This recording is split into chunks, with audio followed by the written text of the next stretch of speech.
আয়ার কিচেনে সকল বন্ধুদের জানাই শুভেচ্ছা। আজ আমি আমলকির ক্যান্ডি বানাবো। তোমরা ভিডিওটি প্রথম থেকে শেষ অবধি দেখবে। এখানে আমি 1 কেজি আমলকি ভাপিয়ে নিয়েছি।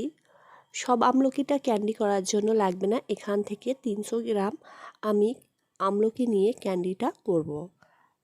আর বাকি যে আমলকিটা সেটা দিয়ে আমি আচার বানিয়েছি এবং চ্যানেলে আপলোড আছে। যে সকল বন্ধুরা দেখেননি আমার চ্যানেলে গিয়ে ভিডিওটি দেখে নিতে পারেন। এখন আমি আমলকিগুলো ভালোভাবে একটা খুন্তির সাহায্যে আমি এটা করছি। আপনারা চাইলে ছুরি দিয়ে এই পিসগুলো কেটে নিতে পারেন। তাতে পিসগুলো খুব সুন্দরভাবে ভালো লাগে, কাটা যায় সহজে এবং দেখতে ভালো লাগে। ক্যান্ডি একটা দেখতে সুন্দর হবে, তবেই ভালো লাগে। তো ওই জন্য আমার হাতের কাছে খুন্তি ছিল বলে আমি খুন্তির সাহায্যেই পিসগুলো কেটে নিচ্ছি। আপনারা এটা ছুরি দিয়ে কেটে নেবেন। আর এই আমলকি ক্যান্ডিটার একটা বিশেষ উপকার আছে। এখন ওয়েদার চেঞ্জের সময় ছোট বড় সকলেরই শরীর খারাপ হচ্ছে। বিশেষ করে কাশি হলে তো একদম ভালো লাগে না কারোর, গলার কাছে খুসখুস কাশি। সে সময় আপনারা যদি এরকম ক্যান্ডি বানিয়ে রেখে দেন, এটা সারা বছর যেমন খেতে পারবেন। আর এই ক্যান্ডিটা কাশির সময় একটা করে ছোট বা বড় খেলে দেখবেন গলার মধ্যে যে খুসখুসে কাশি সেটাও কমে যাবে, কাশিটাও অনেক কমে যায়। তাই আপনারা এটা একবার বাড়িতে বানিয়ে রাখবেন। আর এতে করে ক্যান্ডিটা খেতে খুবই ভালো লাগে, কোনো কষভাব লাগবে না, ছোট বড় সকলেরই খুবই পছন্দ করবে। তা আমি কিভাবে ক্যান্ডিটা বানাচ্ছি আপনারা দেখুন। আর ক্যান্ডিটা বানাতে তেমন কোনো ঝামেলাই নেই।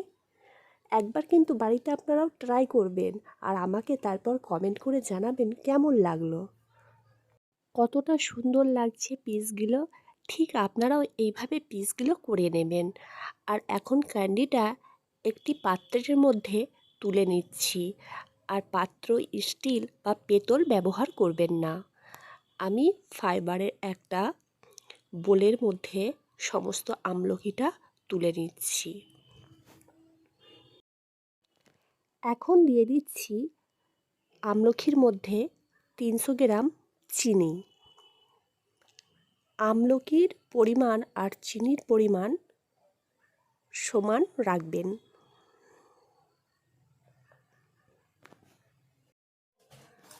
এবারে আমি চিনিটা আমলকির সাথে ভালোভাবে মিক্সড করে নিচ্ছি। এটা আপনারা চামচ দিয়ে করে নেবেন। সমস্ত আমলকিটা চিনির সাথে ভালোভাবে মিক্সড করা হয়ে গেছে। এখন আমি ঢেকে দেব। ঢেকে দিয়ে এভাবে আমি 2 দিন রেখে দেব। একদিন পরে দেখে নিচ্ছি চিনিটা কতটা গলেছে। ফিরে এলাম 2 দিন পর, দেখতে পাচ্ছেন চিনিটা সম্পূর্ণ গলে গেছে।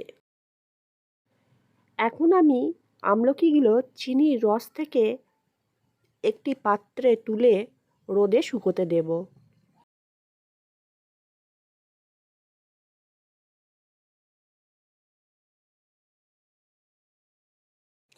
সমস্ত আমলকিগুলো তুলে নিলাম। এখন এই যে চিনি শিরাটা আছে এটা ফেলে দেব না, এটা দিয়ে শরবত করে খাবো। এটা পেটের জন্য খুবই উপকারী।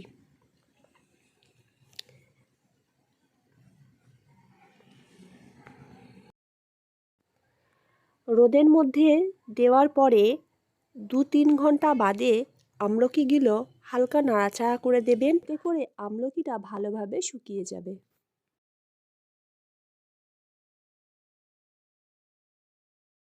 আমি আমলকিগুলো 2 দিন রোদে দিয়ে শুকনো করে নিয়েছি।